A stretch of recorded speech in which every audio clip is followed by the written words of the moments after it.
Sang de Jésus,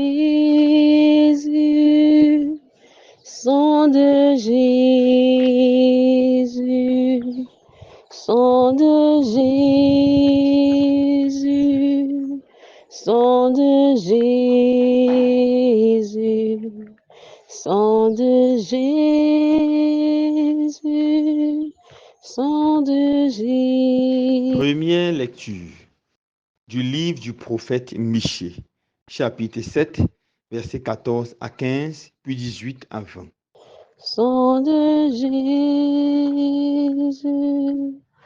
sang de Jésus, sang de Jésus. Seigneur, avec ta houlette, sois le pasteur de ton peuple, du troupeau qui t'appartient, qui demeure isolé dans le maquis, entouré de vergers, qu'il retrouve son pâturage à Bachan et Galade, comme au jour d'autrefois.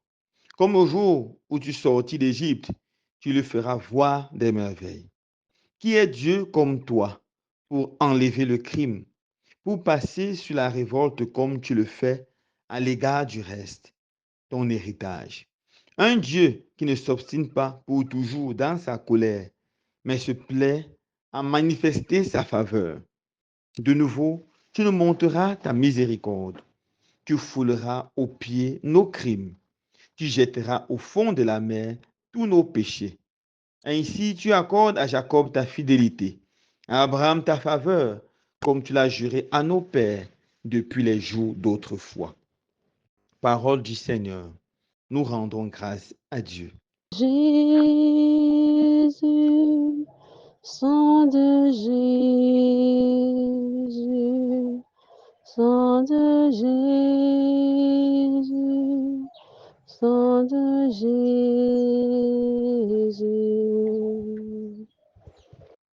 Frères et sœurs bien-aimés, dans la première lecture de ce jour, le prophète Michée nous présente une prière. Une belle prière, la prière du peuple d'Israël, après s'être égaré de son Dieu, après s'être éloigné de son Dieu, après s'être égaré et détourné du bon chemin que le Seigneur avait tracé pour eux. Le salaire de leur égarement et de leur péché a été éventuellement la destruction et la souffrance. Car comme nous le dit Saint Paul, le salaire du péché, c'est toujours la mort. Le salaire du péché, c'est toujours la souffrance. Et ce peuple, après avoir péché, abandonné son Dieu, s'est vu détruit, oppressé et opprimé par des peuples étrangers. Et au cœur de sa souffrance et de sa misère, le peuple d'Israël se rappelle l'amour de Dieu, se rappelle la bonté de Dieu et surtout se rappelle la miséricorde du Seigneur. Et il élève cette belle prière pour se repentir et pour invoquer une fois encore la bénédiction du Seigneur. Tout d'abord, le peuple supplie le Seigneur de le reprendre comme son peuple, comme son troupeau, et de devenir son pasteur. En fait, Dieu ne s'est jamais éloigné du peuple. C'est le peuple qui s'éloigne du bon pasteur et va se compromettre et finalement trouve la souffrance. Le peuple d'Israël commence d'abord à se repentir, à accepter d'être le peuple du Seigneur et à prendre une fois encore Dieu comme le bon pasteur. Dans cette prière de confiance et d'abandon total au bon pasteur, le peuple d'Israël se rappelle des bénédictions que le Seigneur a fait pour eux autrefois. Comment le Seigneur, avec sa main puissante, les a libérés de l'esclavage d'Égypte. Il les a fait traverser la mer Rouge à pied sec. Il les a donné ce peuple beau. Il leur a donné ce monde beau, cette terre promise.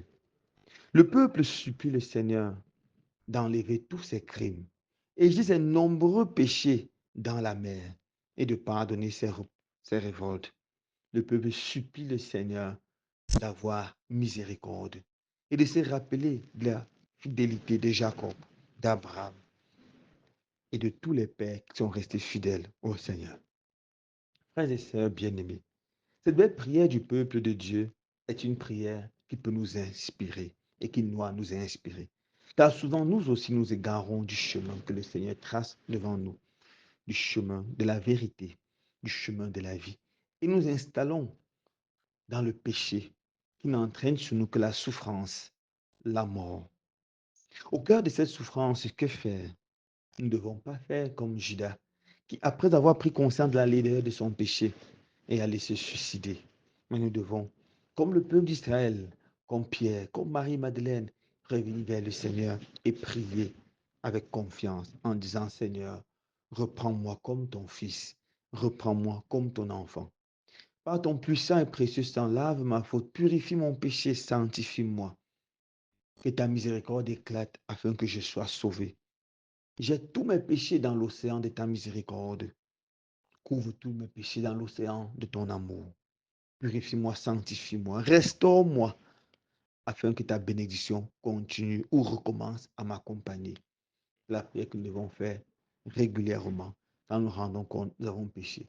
Et après cette prière de repentir, nous devons aller voir un prêtre et nous confesser.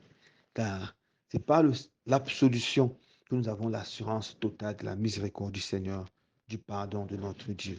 Et une fois pardonné, une fois réconcilié avec le Seigneur, les portes de la grâce et de la bénédiction s'ouvriront encore dans nos vies. Et nous verrons à quel point Dieu nous aime, Dieu nous sauve, Dieu nous libère. Frères et sœurs, dans une prière humble, chaque jour, revenons vers le Seigneur et choisissons-le comme notre Seigneur et Sauveur personnel, comme notre seul berger, comme notre bon berger. Loué soit Jésus-Christ.